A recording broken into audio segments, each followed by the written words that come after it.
আচ্ছা, তুমি কি কখনো নিজেকে এই প্রশ্নটা জিজ্ঞাসা করে দেখেছো যে আমি কেন এরকম?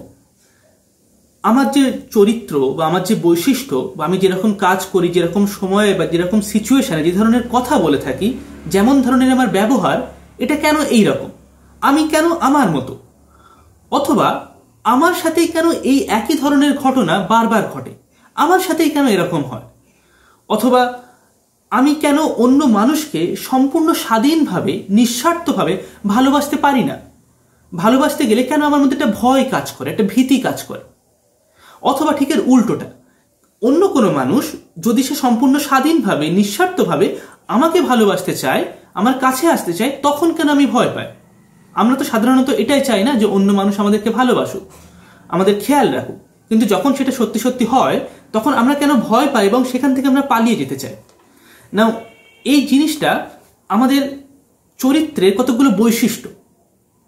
যদি এই প্রশ্নগুলো আমরা নিজেকে জিজ্ঞাসা করতে থাকি, তাহলে আমরা নিজের সম্পর্কে অনেকগুলো বৈশিষ্ট্য জানতে পারবো, অনেকগুলো ক্যারেক্টারিস্টিক্স, আমাদের যে পার্সোনালিটি বা ক্যারেক্টার সেটা সম্পর্কে জানতে পারবো।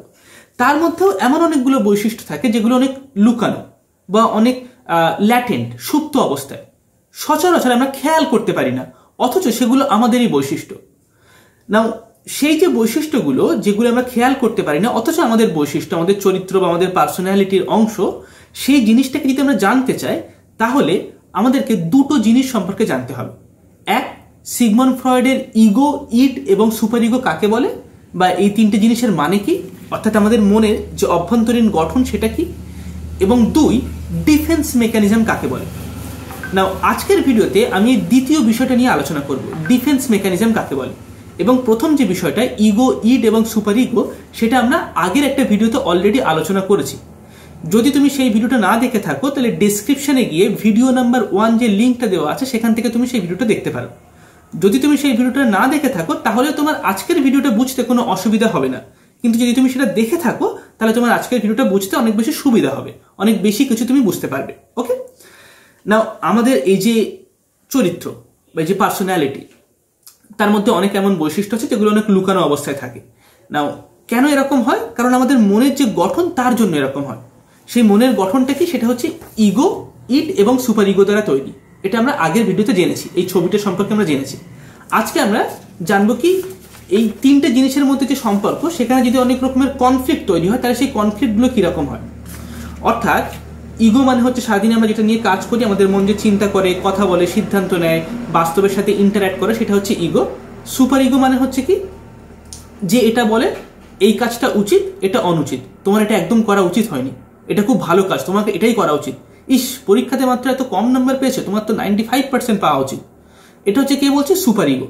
একটা নীতিগত, একটা উচ্চতম, একটা আদর্শ, আমাদের মনে যে আদর্শগুলো থাকে, যে এই লোকটার এইরকম ভাবে কথা বলা উচিত নয়, এই যে ধারণাটা, এই যে আদর্শ, মানে এই লোকটার কেমন ভাবে কথা বলা উচিত, একজন বাবা মায়ের এইরকম ব্যবহার করা উচিত, একজন ওয়াইফের এইরকম ভাবে চলা উচিত নয়, এই যে আদর্শ, সেটা হচ্ছে কি সুপার ইগো ঠিক করে।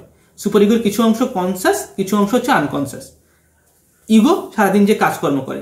আর ইড মানে কি, যে ইনস্টিংক্টিভ যে নেচারগুলো, ড্রাইভসগুলো আমাদের মধ্যে জেগে ওঠে, যৌন তৃষ্ণা, খাবার, অনেক রাগ, ঘৃণা, অহংকার ইত্যাদি, এগুলো হচ্ছে ইড থেকে ইগোর কাছে পৌঁছায়। এটা হচ্ছে পারসেপচুয়াল কনসাসনেস, যেটা হচ্ছে বাইরের জগৎ বা বাইরের পৃথিবী। না, ওই ইডের থেকে যেটা ইগোর কাছে পৌঁছায়, ইগো সেগুলোকে বাইরের জগতে কোথায় দিতে হবে, মানে যে ইডটা পৌঁছাচ্ছে, যৌন চাহিদা আসছে, তখন ইগো কি করে, সেই চাহিদাটাকে নিজের উপরে রেখে দেয়। তারপর সিদ্ধান্ত নেয় এই বাইরের জগৎ, পারসেপচুয়াল কনসাসনেস, যা কিছু চোখে দেখছি, কানে শুনছি, বাইরে যা কিছু হচ্ছে, তার মধ্যে সেই সেক্সুয়াল বা যৌন চাহিদাটা যেটা এসছে ইগোর কাছে, ইড থেকে উঠে এসছে, সেটা কোথায় দিতে হবে, নিজের ওয়াইফের প্রতি, নাকি অন্য কারোর ওয়াইফ, নাকি হচ্ছে কোনো প্রতিবেশী, কোথায়, নাকি হচ্ছে নিজে নিজে বা ইন্টারনেটে, হোয়াট এভার। তো সেই জিনিসটা, তাহলে এই ইগো, ইড আর সুপার ইগোর পারসেপচুয়াল কনসাসনেস, এই চারটের মধ্যে সবসময় একটা দ্বন্দ্ব চলতে থাকে, অনেকগুলো কনফ্লিক্ট। অনেক সময় আমাদের মনে এমন অনেক চাহিদা বা কামনা বা বাসনা তৈরি হচ্ছে, যেটা আমাদের মনের মধ্যে চেপে রাখতে হয়। অনেক সময় আমরা এমন একটা কথা বলেছি অন্য কাউকে, আমাদের কাছের মানুষ, কোনো বন্ধু বা আমাদের বাবা মা, আমাদের ভাই বোন, তাদেরকে, তারপরে গিয়ে আমাদের অনুশোচনা হচ্ছে, আফসোস হচ্ছে, ইস আমার এমনটা বলা উচিত হয়নি। একটা মনের দুটো অংশের মধ্যে একটা কনফ্লিক্ট। এই ইগোর সাথে সুপার ইগোর কনফ্লিক্ট, অথবা ইগোর সাথে ইডের কনফ্লিক্ট, অথবা ইগোর সাথে পারসেপচুয়াল কনসিয়াসনেসের কনফ্লিক্ট। বাস্তবে একটা কিছু আমরা করতে চাইছি, কিন্তু বাস্তবে সেটা করা উচিত নয়। অন্যরা আমাদেরকে ছোট করছে, খারাপ কথা বলছে বা অপমানিত করছে, এটা তোর দ্বারা হবে না, এরকম হয় না, তুই বেশি জানিস, ইত্যাদি ইত্যাদি। অর্থাৎ ইগো যে কাজটা বাইরে করতে চাইছে সেই জিনিসটা বাইরের জগৎটার নিয়মের মধ্যে পড়ে না, বাধা ধরা নিয়মের মধ্যে নেই। তাহলে ইগোর সাথে পারসেপচুয়াল কনসিয়াসনেসের একটা দ্বন্দ্ব বা কনফ্লিক্ট হয়, ইগোর সাথে সুপার ইগোর একটা হয়, ইগোর সাথে ইডের একটা হয়। এই যে কনফ্লিক্টগুলো হয় সেইগুলো থেকে নিজের মন নিজেকে রক্ষা করার চেষ্টা করে, এবং রক্ষা করার জন্য কতগুলো মেকানিজম বা কতগুলো উপায় বা পদ্ধতি তৈরি করে। সেই যে উপায় বা পদ্ধতি সেগুলো হচ্ছে মনের রক্ষা কবচের মতো, যাতে করে মন বেশি কষ্ট না পায়, যন্ত্রণা না পায়। সেটার জন্য, সেটা থেকে রক্ষা করার জন্য সেই মেকানিজমগুলো তৈরি করে। সেগুলোকেই বলা হয় কি ডিফেন্স মেকানিজম। তো আজকের ভিডিওতে আমরা সেই ডিফেন্স মেকানিজম সম্পর্কে জানবো। এখানে আমরা দেখতে পাচ্ছি অনেকগুলো একটা লিস্ট অফ ডিফেন্স মেকানিজম দেওয়া আছে, এবং যেমন প্রথম ডিফেন্স মেকানিজমটার নাম হচ্ছে রিপ্রেশন, তারপর হচ্ছে ডিনায়াল, তারপর হচ্ছে প্রজেকশন ইত্যাদি ইত্যাদি, ডিসপ্লেসমেন্ট বা হচ্ছে সাবলিমেশন, ওকে, বা ফ্যান্টাসি, কম্পেনসেশন ইত্যাদি। এবং এখানে লেখা আছে ফাংশন। এই রিপ্রেশন ডিফেন্স মেকানিজমটা ঠিক কি কাজ করে সেটা এখানে লেখা আছে, এবং এখানে লেখা আছে তার টাইপটা, সেই মেকানিজমটা কি ম্যাচিওর নাকি ইম্যাচিওর। সেটা যদি ম্যাচিওর হয় তাহলে সেটা এখানে লেখা আছে, ইম্যাচিওর হলে সেটা এখানে লেখা আছে। এই ডিফেন্স মেকানিজমগুলো হচ্ছে কি আমাদের মন ব্যবহার করে। এই মেকানিজমগুলো কেমন হবে, কার মধ্যে কোন মেকানিজমটা বেশি পরিমাণে আছে, কার মধ্যে কোনটা কম পরিমাণে আছে, কে কোন মেকানিজমটা বেশি ব্যবহার করে, তার উপরে নির্ভর করছে তার চরিত্রটা কেমন হবে, তার বৈশিষ্ট্যটা কেমন হবে, সে তার পার্সোনালিটিটা কেমন হবে, সে জীবনে বেশি সফলতা পাবে নাকি পাবে না, নাকি তার মনে দুঃখ, কষ্ট, যন্ত্রণা এগুলো অনেক বেশি পরিমাণে থাকবে নাকি কম পরিমাণে থাকবে, সে নিজের মনের যে গঠনটা, ভেতরকার যে গঠনটা, সেটা বেশি সুন্দর হবে নাকি কুৎসিত হবে, এটার উপরে নির্ভর করছে এই ডিফেন্স মেকানিজমগুলোর উপরে। ওকে, অর্থাৎ আমাদের যে মানসিক রোগগুলো হয়, কেউ হয়তো একই কথা বারবার বলে, বা কেউ হয়তো ভাত খাওয়ার পরে বারবার 3-4 বার করে হাত ধুচ্ছে, বা কেউ হয়তো অনেক বেশি ক্লিনলিনেস মেনটেন করে, মানে সবসময় পরিষ্কার পরিচ্ছন্ন থাকতে হবে ঘর বাড়ি। অনেক বয়স্ক মহিলাদের মধ্যে এই জিনিসটা অনেক বেশি দেখা যায়। ওকে, অনেক বেশি খুঁতখুঁতে মানসিকতা, এগুলোকে এক ধরনের মানসিক ডিজিজের আকারে কাজ করে, এক ধরনের মেন্টাল ইলনেস। অনেক সময় রাত্রের বেলা আমাদের ঘুম আসে না, এটা এক ধরনের কি মানসিক রোগ। ওকে, বিভিন্ন রকমের মানসিক রোগ হতে পারে, নিউরোসিস, সাইকোসিস, হিস্টেরিয়া। নাও সেই মানসিক রোগগুলো তৈরি হয় কি ডিফেন্স মেকানিজমের পরিমাণটা অনেক বেশি হয়ে গেলে, অথবা এটার পরিমাণ অনেক কম হয়ে গেলে। ধরা যাক ডিনায়াল, আমি অনেক বেশি ডিনায়াল এই ডিফেন্স মেকানিজমটাকে ব্যবহার করছি আমার ইগো, তখন কি হবে, আমার মধ্যে একটা অসুস্থতা বা মানসিক রোগ তৈরি হবে, অথবা আমার মন অনেক যন্ত্রণা বা একটা সাপ্রেস, একটা চাপা, একটা কষ্ট সবসময় মনের মধ্যে কাজ করতে থাকবে।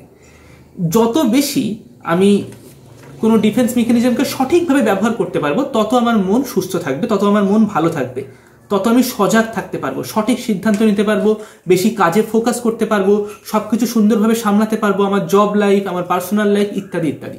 ওকে, আজকের ভিডিওতে আমরা এক এক করে প্রত্যেকটা ডিফেন্স মেকানিজম সম্পর্কে আলোচনা করব।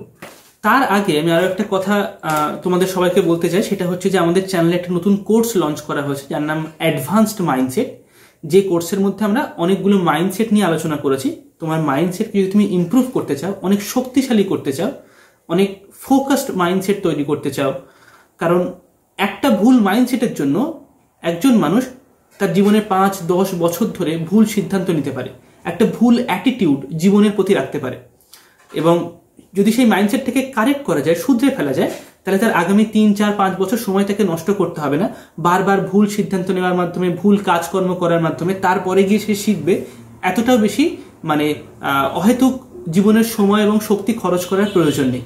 আগে থেকে আমরা সেই মাইন্ডসেটগুলো সম্পর্কে জানতে পারি, এবং এই কোর্সের মধ্যে তার একটা চেক লিস্ট দেওয়া হয়েছে, 50টারও বেশি আলাদা আলাদা মাইন্ডসেট সম্পর্কে আলোচনা করা হয়েছে। তো যদি তোমরা সেই কোর্সের সাথে যুক্ত হতে চাও এবং সেই মাইন্ডসেটগুলো শিখতে চাও, তার বেনিফিটসটা নিজের জীবনে কাজে লাগাতে চাও, তাহলে নিচে স্ক্রিনে যে নাম্বার দেওয়া আছে এই নাম্বারে হোয়াটসঅ্যাপ করে অ্যাডভান্স মাইন্ডসেট বলে লিখে তোমরা এই কোর্সের সঙ্গে যুক্ত হতে পারো। অথবা ডেসক্রিপশনে মাইন্ডসেট আমাদের হোয়াটসঅ্যাপের লিঙ্ক দেওয়া আছে, সেখান থেকেও তুমি অ্যাডভান্স মাইন্ডসেট কোর্সে যুক্ত হতে পারো।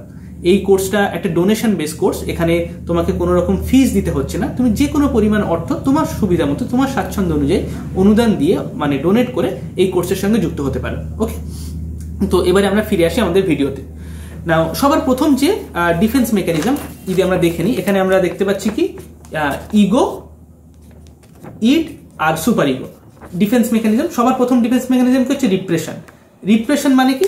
রিপ্রেশন মানে হচ্ছে আমাদের মন থেকে যা কিছু জেগে উঠছে, একটা চাহিদা, একটা কোনো কামনা বা বাসনা, সেটাকে নিজের মনের মধ্যে চেপে ধরে রাখা, নিজের মনের মধ্যে, নিজের আনকনসিয়াস মনে চেপে দেওয়া সেটাকে।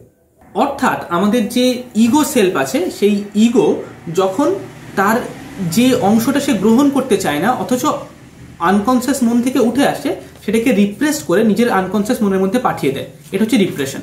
যেমন হচ্ছে ফর এক্সাম্পল, যদি একটা কোনো শিশু থাকে, একজন কোনো ফর এক্সাম্পল একজন কোনো বয়স্ক মহিলা হতে পারে, সে ছোটবেলায় তার কোনো পরিচিত মানুষ তার সাথে খারাপ ব্যবহার করেছিল, তার কাছের কোনো আত্মীয় স্বজন।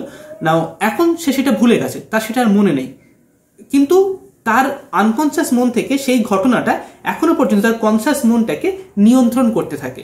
সেই স্মৃতিটা তার মনে এখন আর নেই যে ছোটবেলায় তার সঙ্গে কেউ একজন খারাপ বিহেভ করেছিল, সেক্সুয়ালি অ্যাসল্ট করেছিল তাকে, কিন্তু সেই ঘটনাটা এখনো তার মনটাকে নিয়ন্ত্রণ করতে থাকে। সে যে ভুলে গেছে, কিভাবে ভুলে গেছে সে সেই ঘটনাটা? কারণ এটা তো ভুলে যাওয়ার মতো ঘটনা নয়, কারণ সে কনসিয়াস মনটাকে কাজে লেগে সেটা তার আনকনসিয়াসের মধ্যে চেপে রেখে দিয়েছে, রিপ্রেস করে রেখেছে। ওকে, এটাকে বলা হচ্ছে কি রিপ্রেশন।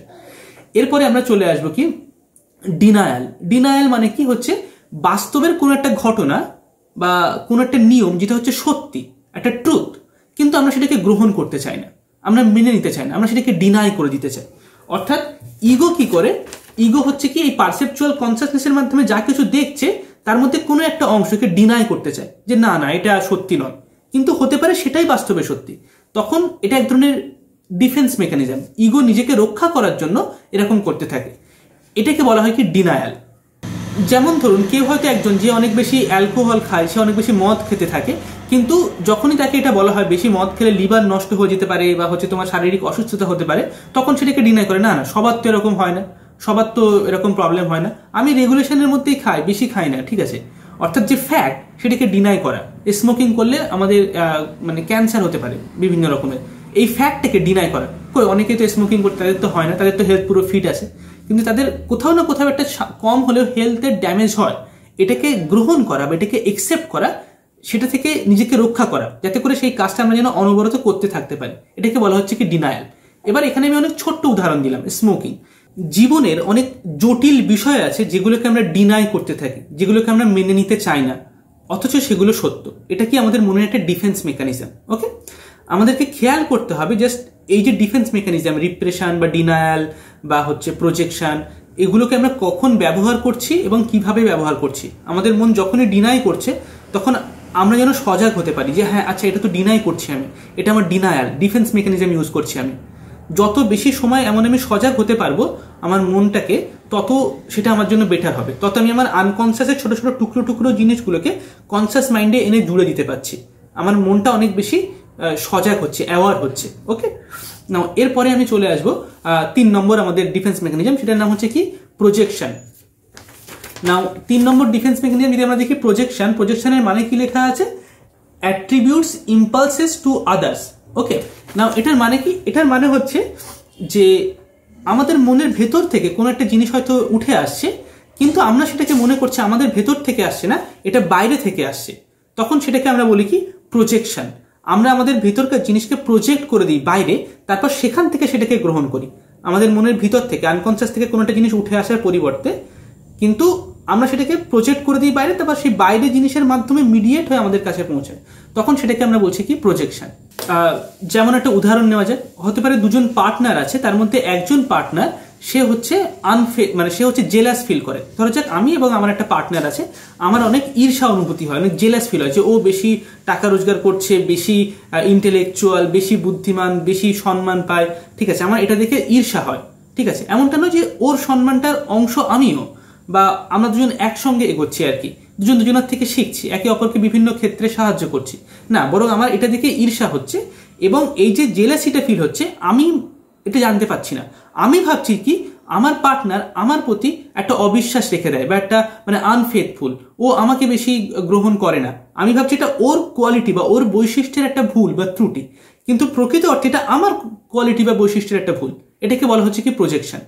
অনেক সময় কি হয়, আমরা বলতে থাকি কি যে ওই লোকটা না মানে খুবই ব্যাড, খুব বাজে বিহেভ করে বা খুব নোংরা, ঠিক আছে, একদম পরিষ্কার পরিচ্ছন্ন থাকে না।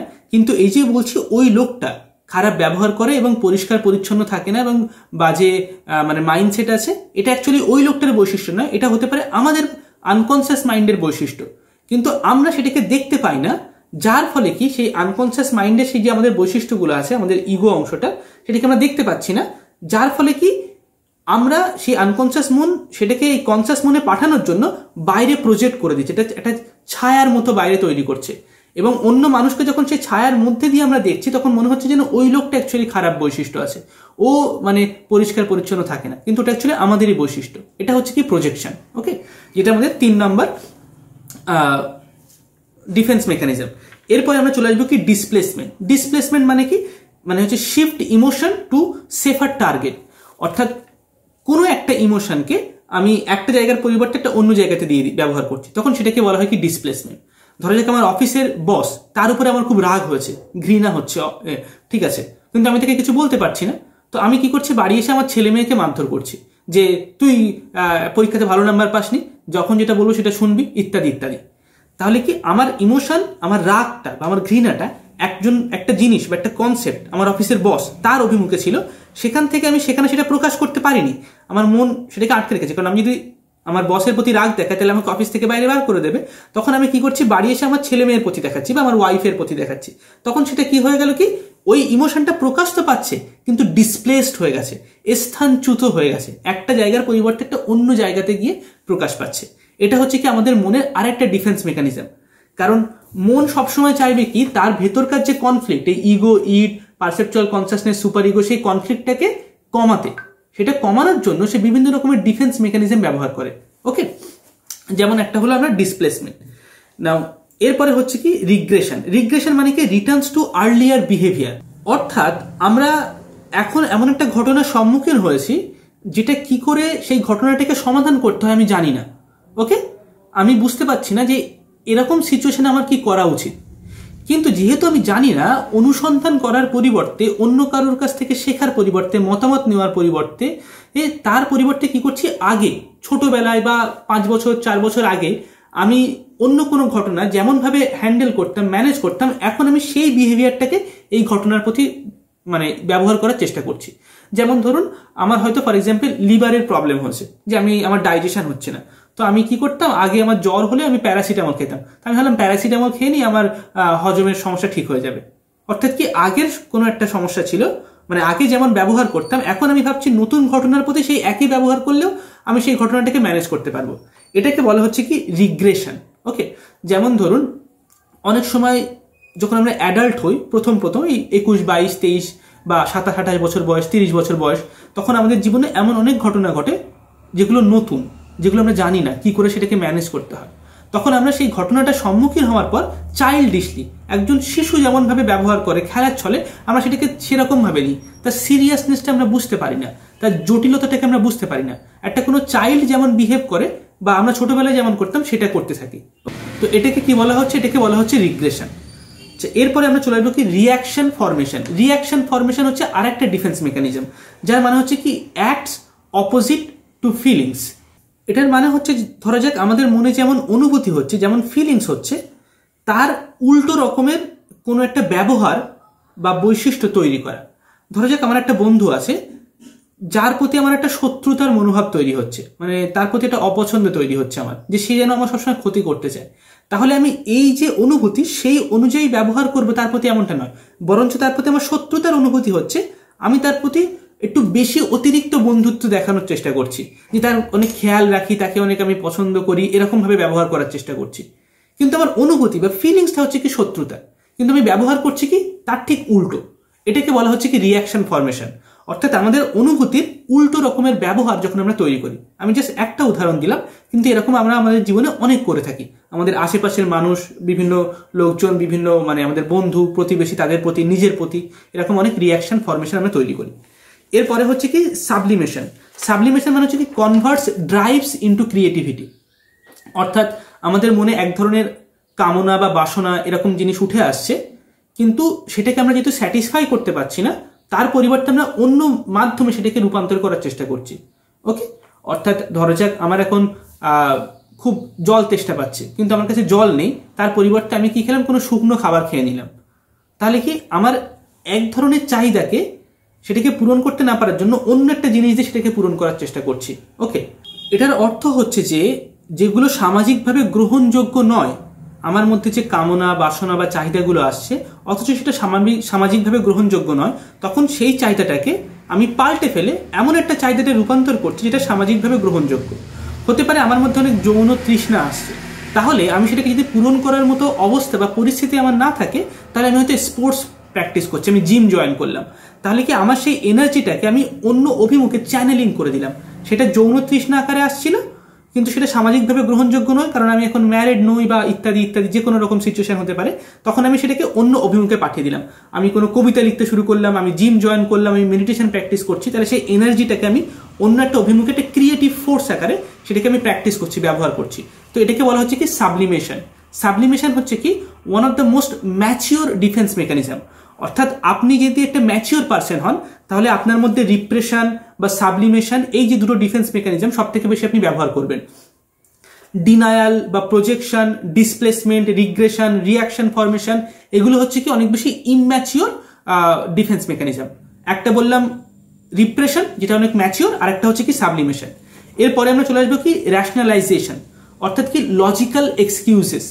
আমাদের পরবর্তী ডিফেন্স মেকানিজমের নাম হচ্ছে কি র্যাশনালাইজেশন। নাও র্যাশনালাইজেশন মানে কি, মানে হচ্ছে কতকগুলো লজিক্যাল এক্সকিউজ দেওয়া, কতকগুলো যুক্তির অজুহাত তৈরি করা, যেটার মাধ্যমে নিজেদেরকে আমরা রক্ষা করার চেষ্টা করি। তার মানে কীরকম, ধরা যাক একজন কোনো ছাত্র সে পরীক্ষাতে অনেক কম নাম্বার পেয়েছে, তারপর সে যুক্তি দিচ্ছে সে কেন কম নাম্বার পেয়েছে, কারণ এবারে প্রশ্ন অনেক কঠিন হয়েছে, অন্য সবাই পরীক্ষাতে কম নাম্বার পেয়েছে, ক্লাসের ফার্স্ট বয় সেও পরীক্ষাতে কম নাম্বার পেয়েছে। অর্থাৎ কি আমি যুক্তি দিয়ে নিজের অবস্থানটাকে জাস্টিফাই করার চেষ্টা করছি। নিজে যে অবস্থানে আছে, আমি যে কম নাম্বার পেয়েছি সেটা যে সঠিক, সেটা ঠিক আছে, এটা কোনো খারাপ কিছু নয়, এটাকে প্রমাণ করার চেষ্টা করছি যুক্তির মাধ্যমে, যে সবাই কম নাম্বার পেয়েছে, পরীক্ষার প্রশ্ন অনেক কঠিন হয়েছে।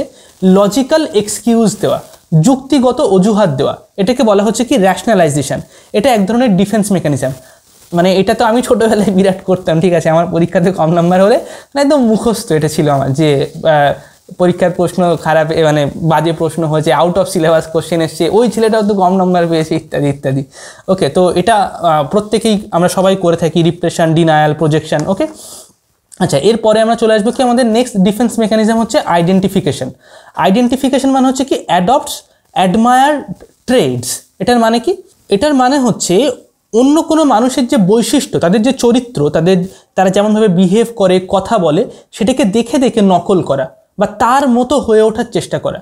সাধারণত শিশুরা এই জিনিসটা করতে থাকে, যে তারা হচ্ছে কি আইডেন্টিফিকেশন করে, অর্থাৎ তারা তাদের বাবা মা যেমনভাবে কথা বলে সেটা দেখে সে সেরকম কথা বলে।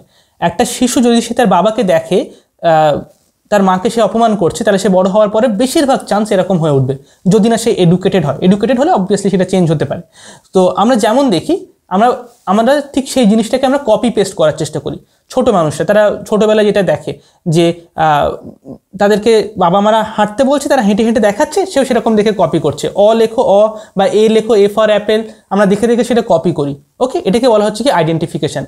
এবার এই জিনিসটাই আমরা অনেক বড় স্তরে এবং বড় ম্যাচিওর হয়ে যাওয়ার পরে অনেক করি। অন্য মানুষদের বৈশিষ্ট্যকে দেখে আমরা সবাই বলি আমি শাহরুখ খানের মতো হব, মানে ওর মতো ড্রেস পরে, ওর মতো হেয়ার স্টাইল দিয়ে আমি ওর মতো হওয়ার চেষ্টা করছি, মানে আমি শাহরুখ খানের সাথে আইডেন্টিফাই করছি। আমার বয়স দেখা গেল তো 26 বছর, ঠিক আছে। তো এটা একটা ইম্যাচিওর অ্যাক্টিভিটি। আমরা মানে অন্যদের সাথে আইডেন্টিফাই করা যে সবসময় খারাপ এমনটা নয়, কিন্তু আমরা এই আইডেন্টিফিকেশনের মাধ্যমে যদি নিজেকে রক্ষা করার চেষ্টা করি, তাহলে সেটা বেশিরভাগ সিচুয়েশনে খারাপ। ওকে, আমরা কোনো একটা জিনিস থেকে বাঁচার জন্য বেশিরভাগ সময় আইডেন্টিফাই করি, নাকি একটা ইন্সপিরেশন থাকে। তো আইডেন্টিফিকেশনও একটা কোনো ম্যাচিওর একটা বা খুব পরিণত মানসিকতার পরিচয় বা ডিফেন্স মেকানিজম নয়। ওকে, এরপরে আমাদের আর একটা ডিফেন্স মেকানিজম, যেটার নাম হচ্ছে কি ইন্টেলেকচুয়ালাইজেশন। নাও র্যাশনালাইজেশন মানে যেটা ছিল সেটা কিন্তু আলাদা, লজিক্যাল এক্সকিউজ। আর ইন্টেলেকচুয়ালাইজেশন মানে কি অ্যাভয়েডস ইমোশন ভায়া থিঙ্কিং। অর্থাৎ আমরা আমাদের আবেগ বা ফিলিংস, ইমোশন, সেগুলোকে মানে খেয়াল না করে বা সেগুলোকে ইগনোর করে, সেগুলোকে এড়িয়ে গিয়ে শুধুমাত্র চিন্তার মধ্যে বেঁচে থাকার চেষ্টা করা। ওকে, এটাকে বলা হয় কি ইন্টেলেকচুয়ালাইজেশন। একটা উদাহরণ দিচ্ছি, ধরা যাক কোনো একজন পেশেন্ট, তার হয়তো ক্যান্সার হয়েছে, কিন্তু সে সবসময় এটাই আলোচনা করে বা এটাই কথা বলার চেষ্টা করে যে সায়েন্টিফিক রিসার্চ কি বলছে, বা ক্যান্সারে কোন ওষুধ বেরিয়েছে, কোনটা বার হয়নি, কত পার্সেন্ট লোক ক্যান্সার থেকে সুস্থ হতে পারে, বা কোন স্টেজে থাকলে কি হয়। সবসময় সে লজিক্যালি বা ইন্টেলেকচুয়াল বিষয়ে কথা বলছে। সে কখনোই এটা আলোচনা করে না যে ক্যান্সার হওয়ার ফলে তার মধ্যে একটা ভয় কাজ করে, একটা ভীতি কাজ করে, তার মধ্যে একটা হতাশা কাজ করে। সে তার আবেগগুলো, তার অনুভূতি, ইমোশন, সেটা নিয়ে সে কথা বলে না। সে সবসময় ইন্টেলেকচুয়াল জিনিস নিয়ে, মানে সে সবসময় চিন্তা করার মাধ্যমে, চিন্তা করে করে সে সেইগুলোকে লুকিয়ে রাখার চেষ্টা করে বা সেগুলোকে এড়িয়ে যাওয়ার চেষ্টা করে। নিজের আবেগগুলোকে গুরুত্ব না দেওয়া, নিজেকে সেগুলোকে এড়িয়ে যাওয়া, এটাকে বলা হচ্ছে কি ইন্টেলেকচুয়ালাইজেশন। ওকে, এটা অত্যন্ত একটা ইম্যাচিওর ডিফেন্স মেকানিজম। এটার অর্থ কি? এটার অর্থ হচ্ছে কি লজিকে অনেক বেশি ফোকাস করতে থাকা ইন্টেলেকচুয়াল বিষয় এবং আবেগ জিনিসটাকে অনেক গুরুত্ব কম দেওয়া, একটা ডিসব্যালেন্স তৈরি করে ফেলা। এটা এক ধরনের ডিফেন্স মেকানিজম। ইগো এটা করার চেষ্টা করে কখন? যখন সে নিজেকে রক্ষা করার চেষ্টা করে একটা কোনো সিচুয়েশনের মধ্যে, নিজেকে সেফ অ্যান্ড সিকিউর ফিল করানোর চেষ্টা করে। ওকে, এরপরে হচ্ছে কি আনডুইং। আনডুইং মানে হচ্ছে কি সিম্বলিক অ্যাটনমেন্ট। এই আনডুইং ডিফেন্স মেকানিজমের মানে হলো যে যখন আমরা কোনো একটা এমন কাজ করে ফেলি বা এমন একটা কোনো কথা বলে ফেলি যেটা আমাদের করা উচিত হয়নি, তখন আমরা সেই কাজটা বা সেই কথাটার পরিবর্তে অন্য একটা সিম্বলিক বিহেভিয়ার করি, একটা নকল ব্যবহার তৈরি করার চেষ্টা করি, যেটার মাধ্যমে আমরা সেটাকে আনডু করার চেষ্টা করি, যেন সেটাকে আমরা মুছে ফেলছি। ওকে, যদি আমি একটা ভুল কাজ করে ফেলি, তারপরে একটা ভালো কাজ করে সেটাকে আমি ব্যালেন্স করার চেষ্টা করছি। ধরা যাক আমি আমার পার্টনারকে বা আমার কোনো বন্ধুকে আমি মিথ্যা কথা বলেছি, তাকে চিট করেছি তাকে বেসিক্যালি। ওকে, তার টাকা পয়সা চুরি করে নিয়েছি। তারপরে আমি কি করছি, তাকে একটা গিফট দিলাম, ঠিক আছে, তাকে আমি অনেক ভালো মন্দ খেতে দিলাম, অনেক প্রশংসা করলাম, তাকে একদিন ইনভাইট করলাম, ইত্যাদি ইত্যাদি। কেন? যাতে করে সেই যে গিল্ট ফিলিংসটা হচ্ছে, আমি এই যে চিট করেছি, তার টাকা পয়সা চুরি করে নিয়েছিলাম আমি, তো আমি অন্য একটা কাজ করার মাধ্যমে সেটাকে ব্যালেন্স করার চেষ্টা করছি। ওকে, যেমন অনেক বিজনেসম্যান দেখবেন, তারা অনেক টাকা পয়সা রোজগার করার পর তাদের আবার মনে হয় হঠাৎ করে যে আমার অনেক ডোনেশন করা উচিত, ঠিক আছে। কেন? কারণ তাদের মধ্যে একটা গিল্ট ফিলিংস তৈরি হয়। যখন আমরা এমন কোনো কাজ করে বা এমন কোনো উপায়ে অর্থ উপার্জন করি যেটা সৎ নয়, তখন একটা না একটা সময় তো মানে অলওয়েজ একদম প্রথম মোমেন্টেই আমাদের কনসিয়েন্স সে আমাদেরকে বলে দেয়, এই সুপার ইগো আমাদেরকে বলে দেয় যে এটা সঠিক নয় বা এটা উচিত নয়, কিন্তু আমরা সেটাকে গুরুত্ব দিই না প্রথম, কিন্তু তারপর সেটা একটা হ্যাবিটে পরিণত হয়ে যায়, মেন্টাল লুপ তৈরি হয়ে যায়। তারপর অনেক বছর হয়ে গেলে তখন আনকনসিয়াস থেকে সেই যে এটাকে আমরা গুরুত্ব না দেওয়া মানে কি, ওটাকে আনকনসিয়াসে পাঠিয়ে দেওয়া। তারপর যখন সেটা আনকনসিয়াস থেকে উঠে আসে, তখন আমরা সেটাকে, সেই যে আমরা একটা চিট করেছি বা আমরা একটা খারাপ কাজ করেছি, একটা ভুল কাজ করেছি, যখন সেটা আমাদের মনের মধ্যে উঠে আসে, আমরা জেগে ওঠে, তখন সেখান থেকে বাঁচার জন্য আমরা একটা অন্য ভালো কাজ করে মনে করে ফেলি যে আমরা সেটাকে ব্যালেন্স করে দিলাম, কিন্তু অ্যাকচুয়ালি এমনটা হয় না। ওকে, এটাকে বলা হচ্ছে কি আনডুইং।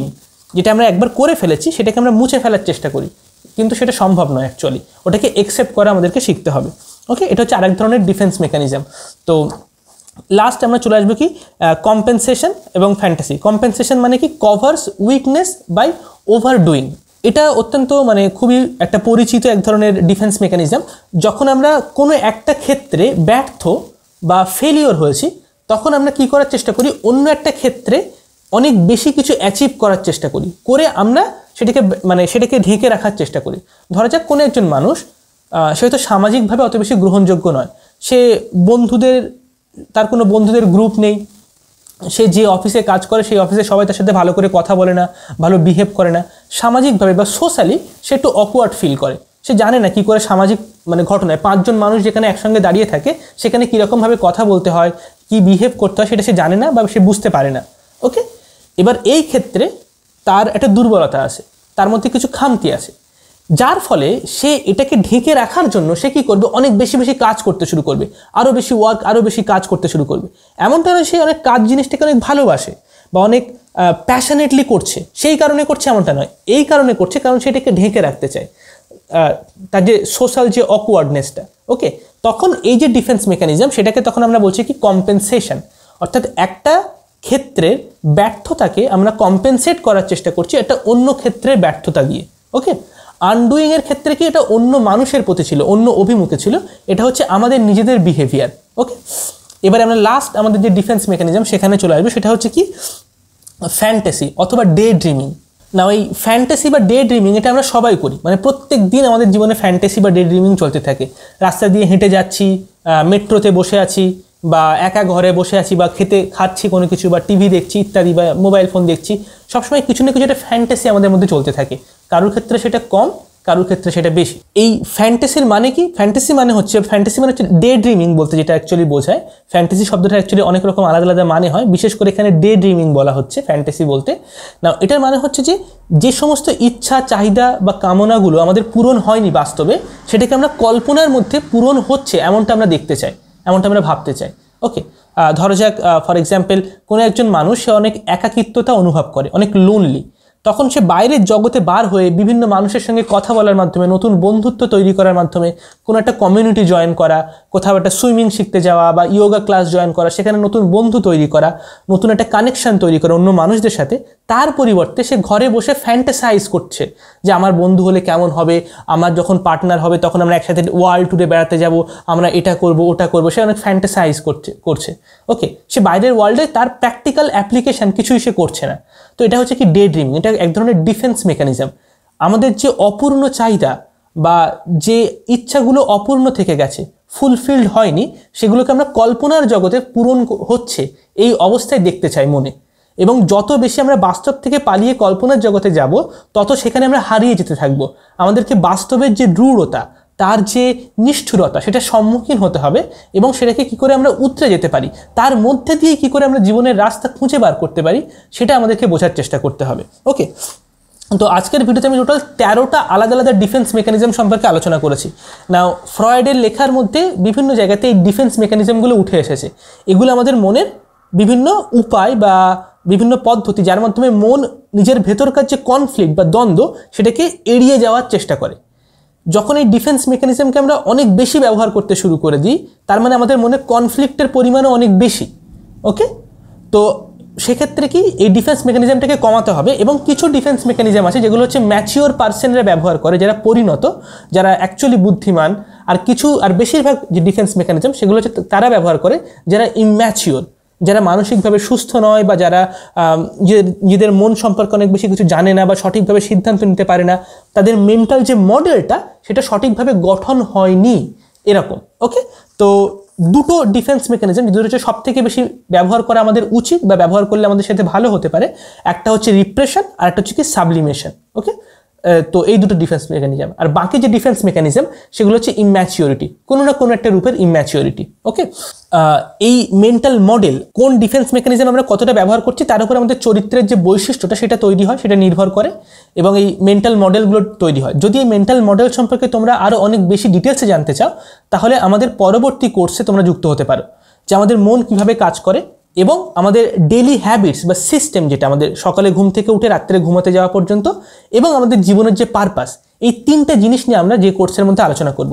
যেটা আমাদের জীবনের একটা ভিত বা একটা গাছের যেমন শিকড় হয়, তার উপরে নির্ভর করছে সেই গাছটা কতটা শক্তিশালী হবে, তার ব্রাঞ্চেস বা তার শাখা প্রশাখাগুলো কত দূর পর্যন্ত বিস্তৃত থাকবে, তার শিকড়ের উপর নির্ভর করে। ঠিক তেমনই একটা বাড়ির যেমন ভিত হয় মাটির নিচে, সেটা অদৃশ্য থাকে, ঠিক তেমনই আমাদের জীবনেরও তিনটে পিলার আছে, যে তিনটে হচ্ছে সব থেকে বেশি গুরুত্বপূর্ণ। সেটা হচ্ছে অদৃশ্য অবস্থায় থাকে, দেখা যায় না। একটা হচ্ছে কি পারপাস, আর একটা হচ্ছে কি সিস্টেম, আর একটা হচ্ছে কি মেন্টাল মডেল। পারপাস মানে কি আমাদের জীবনের প্রধান উদ্দেশ্য কি, আমরা ঠিক কী চাই আমাদের থেকে। যতক্ষণ আমরা সেটা জানতে পারবো ততক্ষণ আমরা জীবনে এগোতে পারবো না, বা সব কিছু পেয়ে গেলেও আমাদের ভেতরে একটা অপূর্ণতা কাজ করবে। তো আমরা অ্যাকচুয়ালি জীবনে কী চাই, প্রকৃত অর্থে কী চাই, সেটা জানাটা অত্যন্ত বেশি গুরুত্বপূর্ণ। অনেক মানুষ আছেন যাদের 35, 40, 45 বছর হয়তো এজ, তারা যে কাজটা করছে তার থেকে তারা স্যাটিসফাইড নয়। তাদের মনে হয় যেন তাদের কাজটা একটা জেলখানার মতো, যেন তারা সেখানে কোনোভাবে জীবনে আটকে গেছে, লকড হয়ে গেছে। তারা তার সাথে কানেকশন ফিল করতে পারে না, কারণ তারা জানে না তাদের জীবনের পারপাস কি, এবং তারা যে কাজটা করছে সেই কাজটাকে কিভাবে তার জীবনের পারপাসে সে রূপান্তর করতে পারে সেটা তারা জানে না। অনেক কম বয়সী ছেলেমেয়েরা 18 থেকে 24 বা 27-28 বছর বয়স যাদের, তারা এটা বোঝার চেষ্টা করে কোন কেরিয়ার ডিসিশনটা সঠিক হবে, কিন্তু তারা বুঝতে পারে না। তাদের বাবা মা, তাদের বন্ধুরা, বা তারা টিভিতে অ্যাডভার্টাইজমেন্ট দেখলো, সেখান থেকে তাদের যেটা মাথায় ঢুকে গেছে বাইরে থেকে, তারা সেটা করার চেষ্টা করে, কিন্তু তাদের ভেতর থেকে তাদের যে কোনটা ইচ্ছা সেটা তারা বুঝতে পারে না বা বোঝার চেষ্টা করে না। তো এই জিনিসটা আমরা বোঝার চেষ্টা করব আমাদের পরবর্তী কোর্স পারপাসফুল লিভিংয়ে, যেখানে আমরা পারপাস সম্পর্কে জানবো এবং সেই পারপাসেরটাকে অ্যাচিভ করার জন্য একটা সিস্টেম, অর্থাৎ প্রতিদিনের যে হ্যাবিটস, ডিসিপ্লিন ডিসিশন মেকিং, সেগুলো আমরা সিস্টেম ডিজাইনের মধ্যে জানবো। এবং এই পারপাসটাকে অ্যাচিভ করার জন্য যে সিস্টেম তৈরি করছে সেটাকে মেনটেন করা, সেটাকে ধরে রাখা এবং এই পারপাসটাকে জানা বোঝা, তার জন্য যেটা দরকার সেটা হচ্ছে কি মেন্টাল মডেল। আমাদের মনের যে গঠন, কিভাবে সেটা কাজ করে, ইমোশন বা হচ্ছে আমাদের ইন্টেলিজেন্স, আমাদের ডিসিশন মেকিং, আমাদের থিঙ্কিং 1 বা থিঙ্কিং টাইপ 1, টাইপ 2 থিঙ্কিং, সেগুলো সম্পর্কে আমরা জানবো। এই তিনটে জিনিস যখন অ্যালাইন থাকবে, একই সরল রেখায় থাকবে, তখনই আমরা জীবনে অনেক এগিয়ে যেতে পারবো, অনেক উন্নতি করতে পারবো, একটা সুন্দর এবং সুস্থ স্বাভাবিক জীবন পাবো। ওকে, তো যদি তোমরা সেই কোর্সে যুক্ত হতে চাও তাহলে স্ক্রিনে দেওয়া হোয়াটসঅ্যাপ নাম্বারে আমাদেরকে মেসেজ করে লিখতে পারো পারপাসফুল লিভিং। এই কোর্সটা ডিসেম্বরের মানে 15-20 তারিখের পর থেকে অ্যাভেলেবেল হয়ে যাবে। এখন যারা যুক্ত হবে এই কোর্সটা মানে লঞ্চ হওয়ার আগে থেকে, তাদের জন্য স্পেশাল একটা ডিসকাউন্ট আছে। যারা ডিসেম্বর মাসের পরে গিয়ে যুক্ত হবে তাদের জন্য সেই ডিসকাউন্টটা অ্যাভেলেবেল থাকবে না। ওকে, তো যদি তুমি যুক্ত হতে চাও, যদি তুমি এই বিষয়ে শেখার ইচ্ছে থাকে, তাহলে অনেক তাড়াতাড়ি যুক্ত হয়ে যাও। Thank you so much. এবারে আমরা চলে আসবো আমাদের আজকের ভিডিওর লাস্ট পয়েন্টে। সেটা হচ্ছে কি যে ফ্রয়েড এই ডিফেন্স মেকানিজমগুলো সম্পর্কে কি বলেছেন। ফ্রয়েড বলেছে যে এই ডিফেন্স মেকানিজমগুলোর কোনোটাই অ্যাকচুয়ালি খারাপ নয় বা ইভেল নয়। এগুলো করলে যে অনেক ক্ষতি, আমাদের হয়তো অনেক ক্ষতি হতে পারে কিছু কিছু সময়, কিন্তু সেগুলোর কোনো ডিফেন্স মেকানিজমই খারাপ নয়।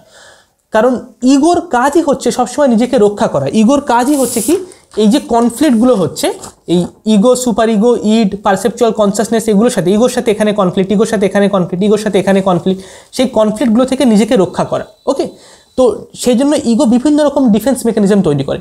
কারোর মধ্যে এই ডিফেন্স মেকানিজমগুলো অনেক বেশি পরিমাণে আছে, অন্য কারোর মধ্যে অন্য কোনো ডিফেন্স মেকানিজম বেশি পরিমাণে আছে। ঠিক আছে, এই যে 13টা ডিফেন্স মেকানিজম আলোচনা করলাম, এক একজনের মধ্যে এক একটা ডিফেন্স মেকানিজম বেশি কাজ করে, বা কোনো 3টে বা কোনো 4টে এরকম। তার কোনোটাই খারাপ বা ইভেল এমনটা নয়।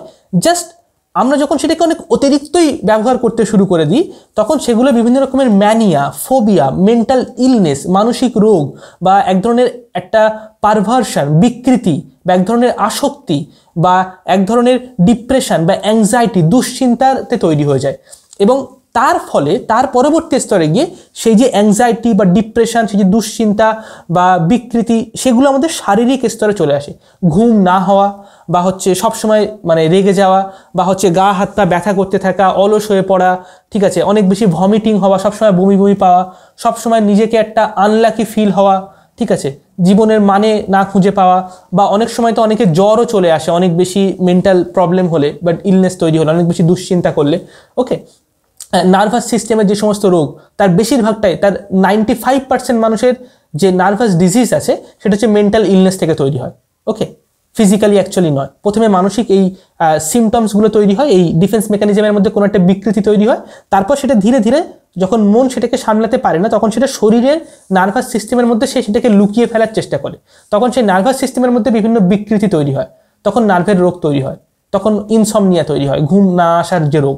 ওকে, তো আমাদেরকে অনেক প্রাথমিক স্তরে যখন আমরা সেই ডিফেন্স মেকানিজমগুলো সম্পর্কে জানতে পারবো এবং সেগুলো সম্পর্কে আমরা চিকিৎসা করতে পারবো, বুঝতে পারবো, তখন আমরা অনেক আগে থেকে নিজেকে, মানে নিজের জীবনটাকে, নিজের মনটাকে অনেক রক্ষা করতে পারি।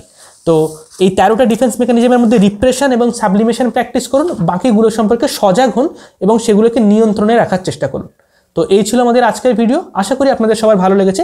কমেন্ট সেকশনে লিখে জানাবেন কতটা ভালো লেগেছে।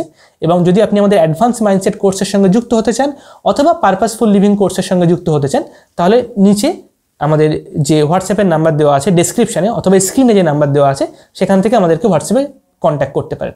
Thank you so much. পরের ভিডিওতে আবার দেখা হবে। চলো, টাটা।